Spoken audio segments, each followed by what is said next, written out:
Welcome to the Resilient Retail Game Plan, a podcast for anyone wanting to start, grow or scale a profitable creative product business with me, Catherine Erdley. The Resilient Retail Game Plan is a podcast dedicated to one thing, breaking down the concepts and tools that I've gathered from 20 years in the retail industry and showing you how you can use them in your business. This is the real nuts and bolts of running a successful product business, broken down in an easy, accessible way. This is not a podcast about learning how to make your business look good. It's the tools and techniques that will make you and your business feel good. Confidently plan, launch and manage your products, and feel in control of your sales numbers and cash flow to help you build a resilient retail business.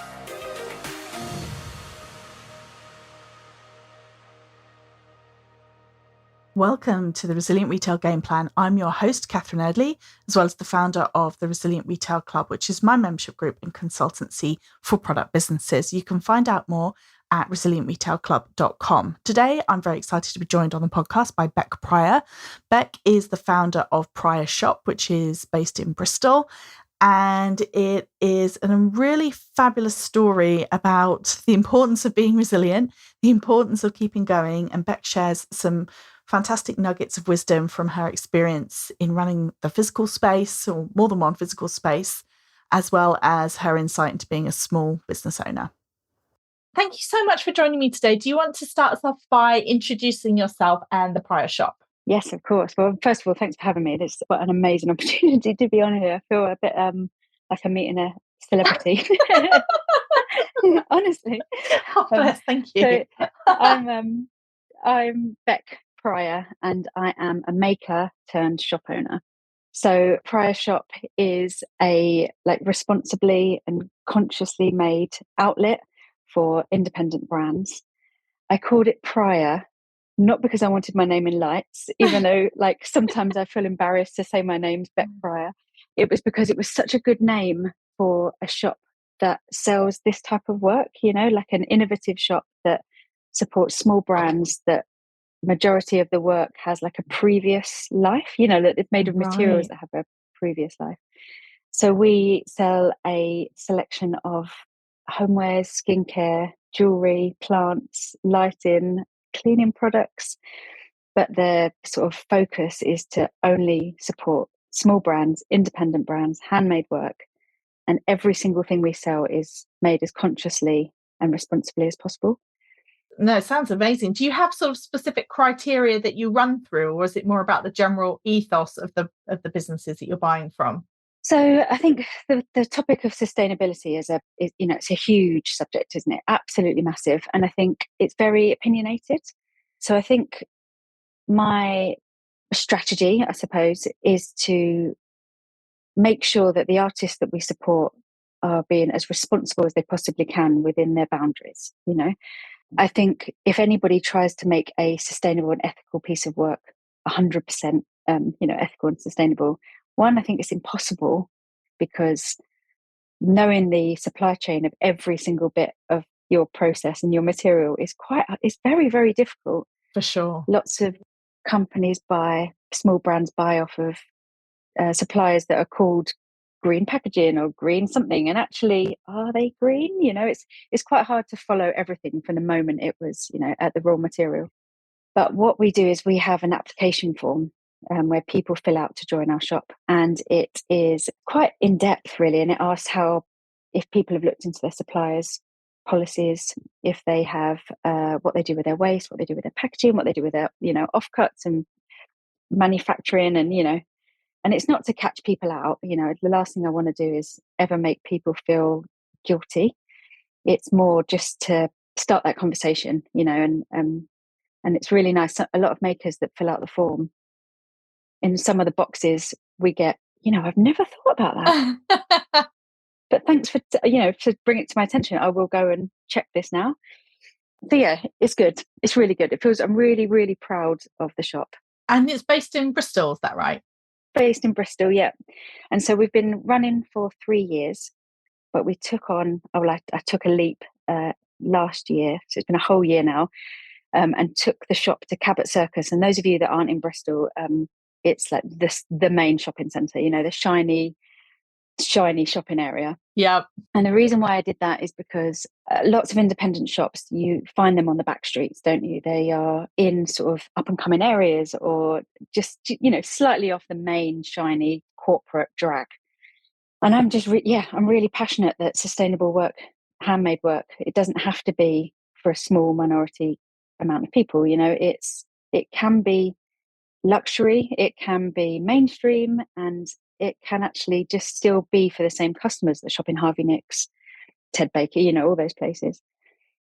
So our shop is, next to Oliver Bonus, next to Fat Face, opposite Ted Baker, and Harvey Nicks is, a few doors down. So it's really, really championing sustainable handmade work to that, to the masses. That's incredible. And do you get a lot of people, do you get a lot of discovery then? People kind of walking past and going, oh, I'd never thought about shopping with an independent. Or do you find that you get a different customer because you are in that location now? It's mixed, actually. You have people who have followed our journey, because we've been very, I always say lucky, and everyone tells me that I shouldn't say I'm lucky, that it's hard work, and but I do feel very honoured, to have had the business growth that we have had.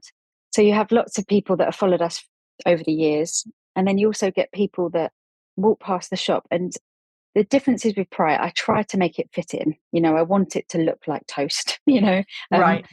Because I don't, the hard thing with handmade work, when you're stocking 150 indie brands, which is what we do, you run the risk of it looking a little bit like an Etsy shop, which is nothing wrong with obviously an Etsy shop, but it's not very coherent. It doesn't flow. It doesn't add to that sort of customer experience. So I carefully curate Prior Shop. But even though it's carefully curated, when customers walk in, you can, I know this sounds really hard to, I don't know if it's hard to imagine, but customers can really feel it. As soon as you walk in, when you've got so much work made with so much like love and care and intent, and, with so much passion, I really think it like radiates, Yeah. and you have lots of customers that walk in and go, oh, is this, what is this? And that's when, and me and the team, we're really good. I've got an amazing team, and they're always on hand to be like, did you know this is all handmade? Ask us any questions. Some things are really innovative. This is made from eggshells, and this is made from factory waste leather, and and people just don't expect it, and they love it. They really, really love it. Do they love the stories, do you think? I think so, yeah. I think before I took on the big shop, I wrote a business plan and did lots of research, because it was a huge financial gamble.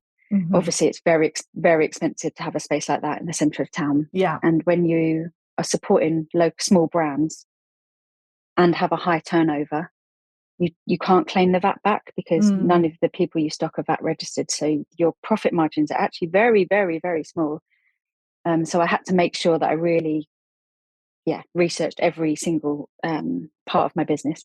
And the research that I did was that, we all know this now, but customers' shopping behavior has changed. They really want to shop with brands that they connect with. They really want to know the story. They want to know the maker. No one cares about, well, a few less people care about faceless corporations, and just want to connect more locally. They want experiences, they want to be involved in the decision making of everything. So I think people stress tested me before I took on that shop. And I remember really vividly, a friend said, "Are you sure Cabot Circus is the place for an independent shop?" Yeah. And I was like, I really think it is. I really think that bringing this conversation to that such a corporate high street could actually do amazing. It could completely sink as well, but it could, if it does well, it could do really well. So yeah, I'm like, when I talk about it, honestly, I get little goosebumps everywhere. I get so passionate about it. No, it's amazing, because, and I love to hear you say that, because I feel like I bang this drum all the time about how people do care. They want to buy products that have a story. I'm always saying to people, share the story, make sure that they can gift if they're buying something as a gift, because, a lot of time, I'm guessing a lot of your customers are buying things for gifts, either self-gifting or gifting for others. And it allows them to also gift that story. So it's just really nice to hear that, you know, you're kind of like living proof of that, as it were. Yeah, no, and do you know what, actually in the market research that I did beforehand, people were saying that there's a massive percentage of people that want to shop with independents because they want to buy unique gifts for other people.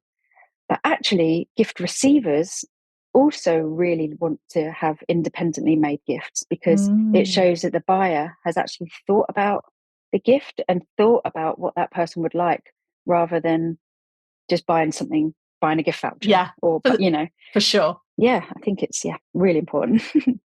And I love that you were brave. I mean, that is a brave move to like Habit Circus and to take that.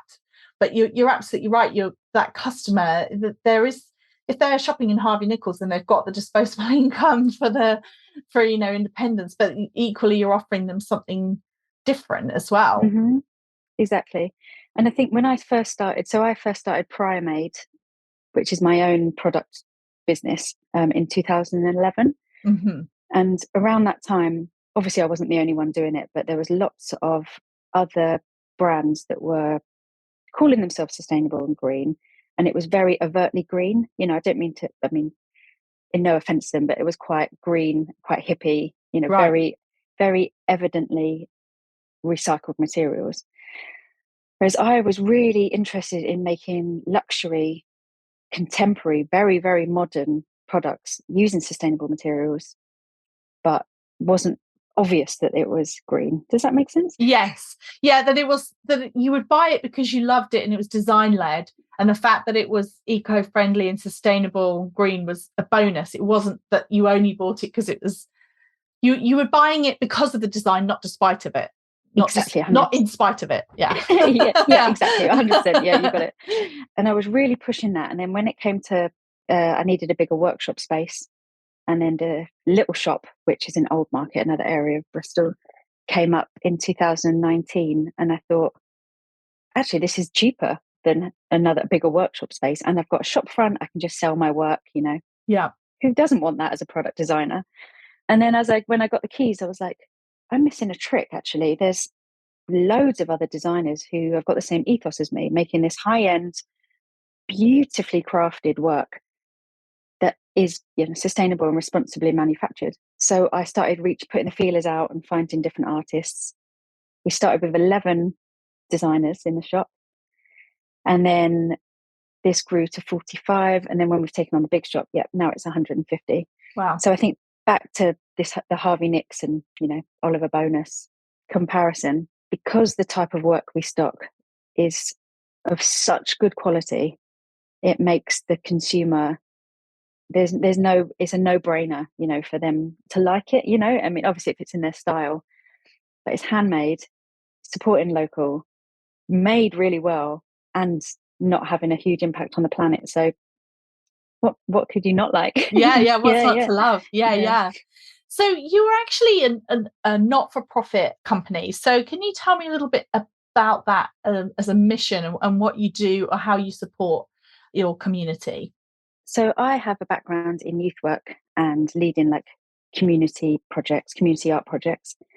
And there are so many people that don't have access to creative projects and workshops without funding.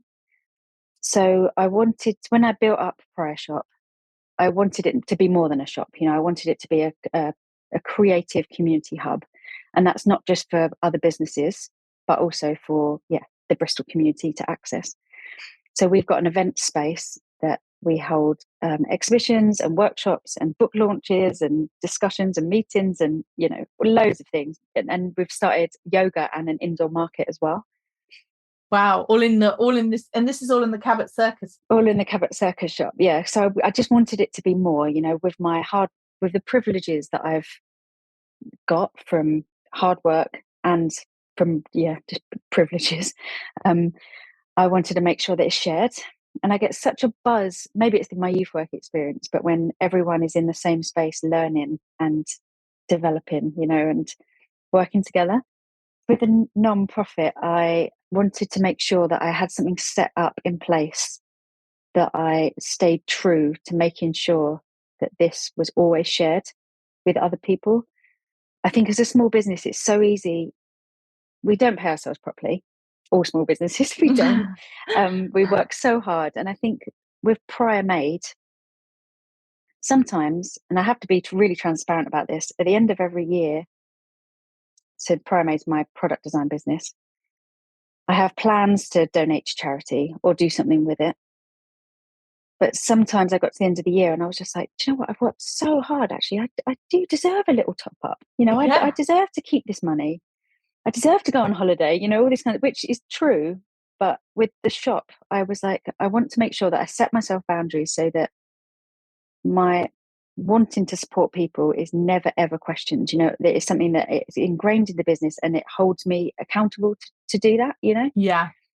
And like I said before, we don't have a huge amount of profits, but when we do, we run free community workshops for vulnerable adults, and we offer the space for various training and our local artists work who wouldn't have the opportunity to hire our space. And it's flexible to what we use the money for, but just trying to do good and have positive change.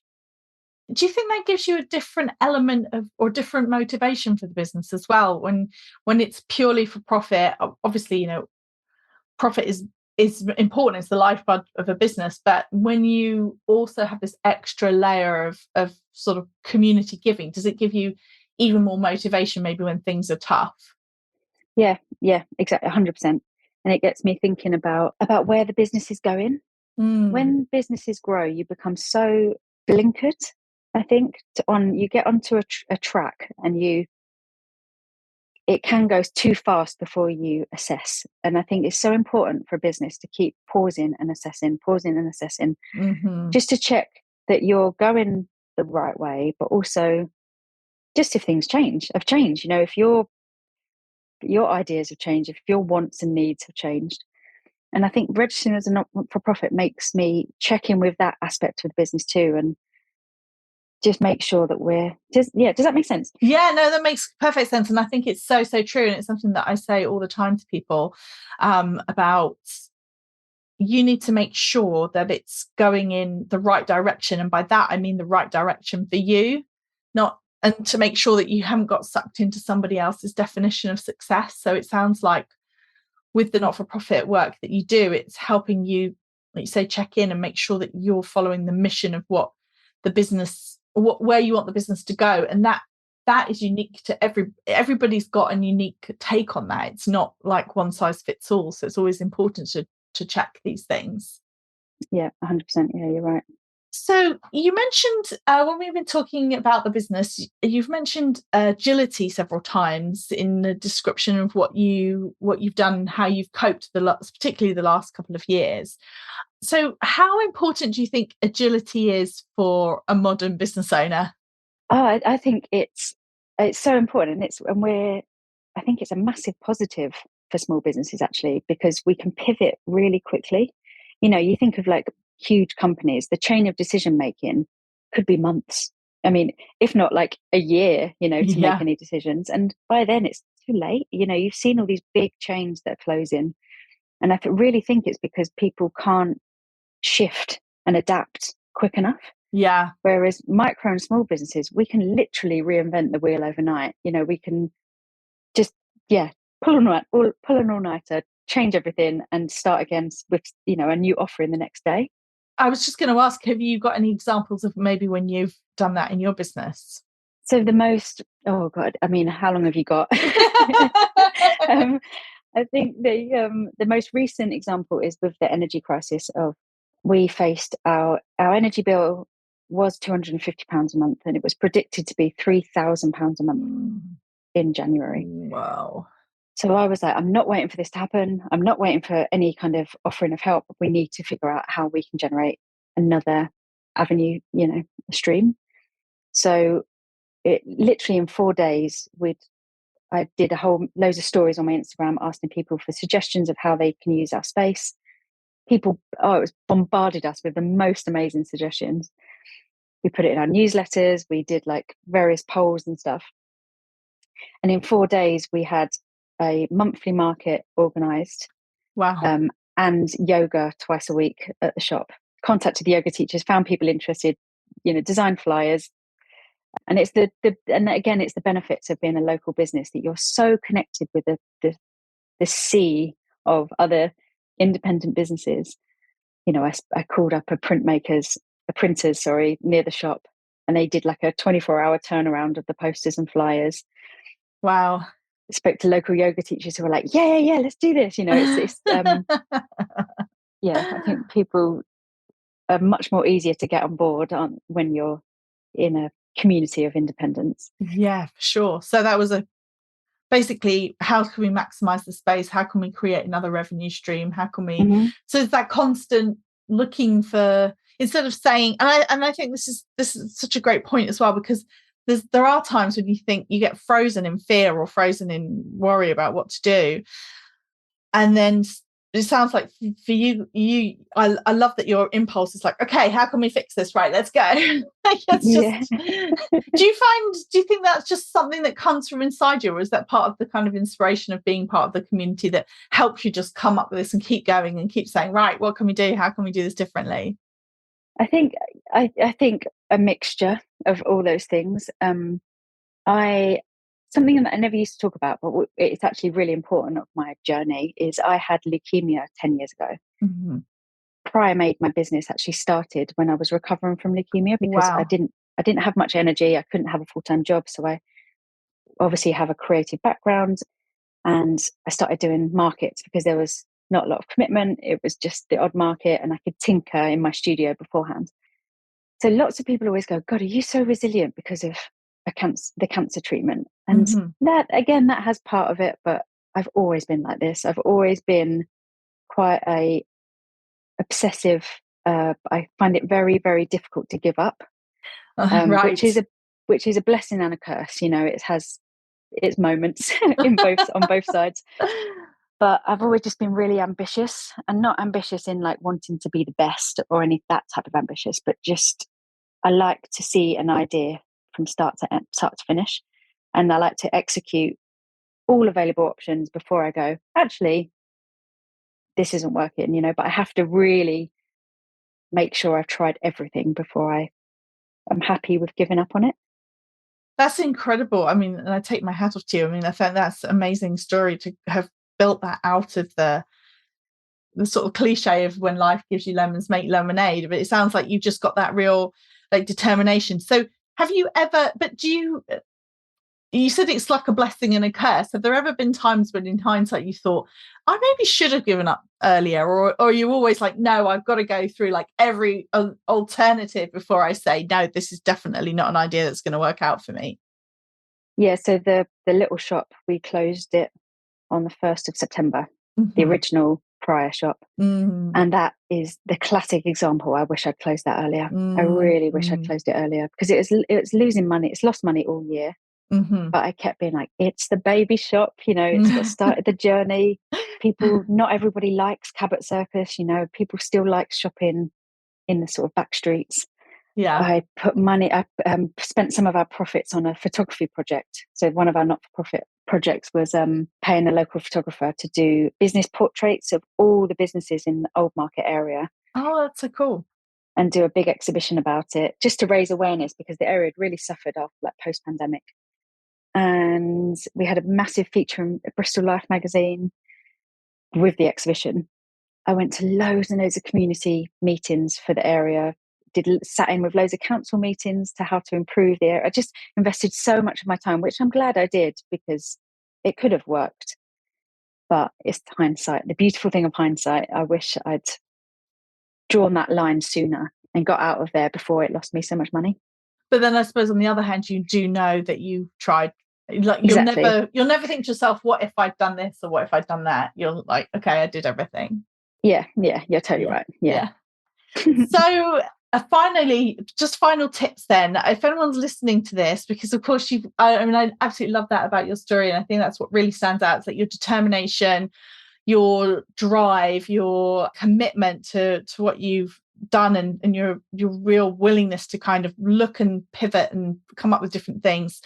So if someone is listening to this podcast and they are maybe feeling not so driven, or maybe a little stuck, or a little worried, concerned about what's ahead. What are your top tips, or what do you find is helpful for kind of staying positive and moving forward? The thing that I find myself saying often at the moment to other businesses is try not to sit at the front of the roller coaster, and try not to scream and sit at the front, because it is a roller coaster, and it's really hard not to sit at the front, isn't it? Because you're so invested, you're so emotionally attached, financially attached, it's really hard not to sit back and go, I'm just going to watch it, because Right. it'll be all right, but I'm just going to watch it. But I think sometimes it's hard to step back from the road, sitting in the front of the roller coaster, because if you don't understand your business well enough, then you get carried away with the ups and downs. So I think my top tip is to try and give yourself like monthly check-ins with your business to see where you're spending, where you're losing money, what your bestsellers, all that kind of thing. Mm-hmm. So that when you've got a year's, what would you call that? A year's not a year's forecast, but It's a year in history. review. Yeah. Uh-huh. You can actually see that those dips in the roller coaster are fine, that they are very, very normal, Yeah. because the high bits of the roller coaster outweigh it. Yeah. So yeah, that's my top tip: to get to know your business and step back and not get too carried away. And don't scream. Don't scream. And the other tip, actually, that I suppose it sounds separate, but they're quite connected, is don't feel bad for working hard. And I know some people there's lots and lots of support and advice at the moment for everyone to look after yourself and make sure you're looked after yourself, which I'm not saying not to do. We have to look after ourselves. But also, I think when you run your own business, you work so hard. You have to, you're doing everything yourself. It's so much of a gamble, and it's so stressful that I think people hide how much they're working because they're embarrassed that they're working so hard. Does that make sense? Yeah, that's very interesting. Yeah. It's this like idea that you can kind of, there's like the 4-hour work week, like that sort of like the myth of the 4-hour work week. Yeah. Yeah. And I think it's just like, so for me with the big shop, I really struggled because I thought taking on the big shop, I knew it would be extra work, but I thought it would stabilize me a little bit. I thought it would, with a big staff team and delegating everyone's roles and be higher turnover and all those things, I thought I would be more stable. But actually, it's a whole other learning thing. I've learned how to be a manager. I've learned about VAT. I've learned about huge business operations. Which I just completely underestimated. And recently, only the last couple of months, I've just been like, it's fine. I've worked really hard this year, and it's fine. I will. Once it actually stabilizes, I'm just adding more strings to my bow. I'm learning more, but I have now drawn a line in the sand of what I won't cross, which is my final top tip, is deciding what your ethics, your goals, your level of finance that you personally want to invest into a business, your working hours, and when that cutoff point is. Because I think sometimes you can get so carried away that it can be a detriment to your business because you're not deciding when enough is enough. Does that Right. make sense? Yeah, that makes perfect sense. So it's having your, like you say, your kind of, where does it stop? Where's the line? Mm-hmm. And it's different for everyone, But I think over the last couple of months, I've been like, I've worked hard, but this doesn't happen by this date, and this amount of, if I don't get this money back that I've put into the business, then actually I need to stop, Yeah. And I think that's made me feel a lot more confident, and a lot more like it feels like a project then, rather than something that's running away with me. It feels like I'm in control. Yes, I totally hear you. I know that I've certainly tried things in my business, and I sort of say to myself, okay, I'm going to do this until this date. And I'll literally write it in the diary, like, this is the review date, or put it on my calendar. On this date, I'm going to review this, that, and the other. And I think for me, what it does is, maybe it does the same for you, it sort of eliminates some of the effort that goes into second guessing, where you're like, oh, should I be doing this? Shouldn't I be doing this? And I kind of go, do you know what? That's actually irrelevant, because I said I'm going to think about that on this date. Yeah. And then for the next 3 months or whatever, you're like, okay, I'm going to just carry on doing my day to day, and I'm not going to get caught up on this. Right? Is this the right thing? Is this not the right thing? Because actually, I can assess that later. But for right now, what I need to do is just get on and do it, because it can feel really paralyzing otherwise, can't it? Like, is this the right thing? Should I be doing that? And you can just be like, right, I'm going to park that thought until that date, and I'm going to make that decision on that date. Yeah, completely. It's like what you were saying the other day about your inside and outside voices. Yeah. Some thoughts are inside thoughts. Yeah. Just you're like, step away. But again, it's like that whole roller coaster thing, isn't it? It's just like not getting carried away with all this, like, way. Yeah, that's so true. And I think you make such a good point about knowing your business, because that's the thing that that was the benefit of the big business, that when I worked in big businesses, we would have maybe 4 or 5 years history to look back on. And even to the point, like at Christmas, I would plan it day by day, and we would have sales goals that we had to forecast by day. And we would look back at, well, this was the year that Christmas was on a Saturday, and it's on a Saturday this year. So what does that mean? And like really like a lot of data. So you could, like you say, it doesn't feel like a roller coaster as much when when the peaks and troughs are, when they're coming. It's when it's the people who, loads of businesses are quiet in January, loads of them are quiet in August. But once you've got a couple of years under your belt and you can see that, then when you have a quiet August, you don't get so much into your head about, oh my goodness, that's it, it's all over. Mm-hmm. Exactly. And do you so now I plan my year so that I know the quiet points. Yeah. So I know that's when I run my workshops. I run my lamp making workshops, because I'm not relying on sales. I'm relying on workshops. But I know that comes with more experience, sure. it 100%. So, and also the one thing, slightly deviating, but talking about, it's a really, you use the word review, which is, a really good word about, checking in with yourself. But also don't try and review too much too soon, because I did that mistake. I was like, right, I'm going to find out my bestseller. I'm going to find out my working week. I'm going to find out. And actually I spent a whole week making spreadsheets when I forgot to try and make money. Do you know what I mean? Yeah. So I think when you're the one woman, one man band, one person band, I think it's that weekly breakup. So you can be like, I'm going to spend a few hours every week just checking in with various points. But we've got this. I think all small businesses should be given a medal. You completely agree. Well, thank you so much. I've really enjoyed our talk today. Do you want to tell people more about how they can find out about your business? Yeah, so just the usual channels on Instagram. We're probably the most active on social media, which is Prior Shop Bristol. Okay.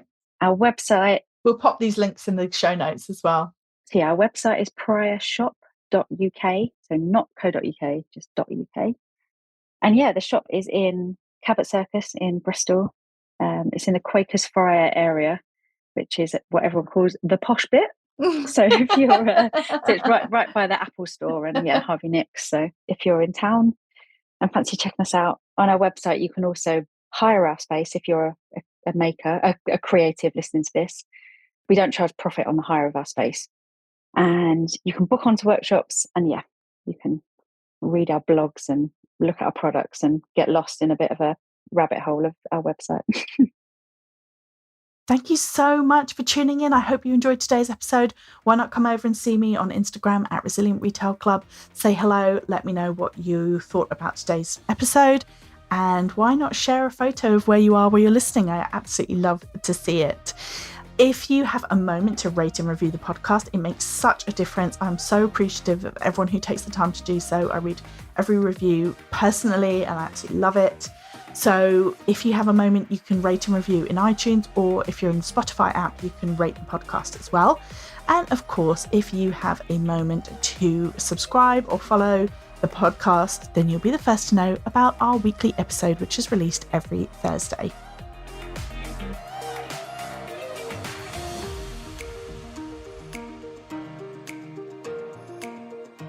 If you've enjoyed this week's episode, then I invite you to check out resilientretailclub.com. The Resilient Retail Club is the membership for anyone wanting to start, grow, or scale a profitable product business.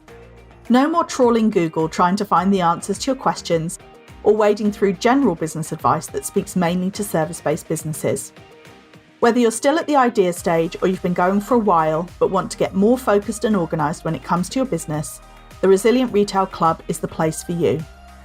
With a library of courses tailored to creative product businesses, several live sessions a month, and a supportive and active community, the Resilient Retail Club is the perfect membership to help you hit your goals faster. Check it out at resilientretailclub.com.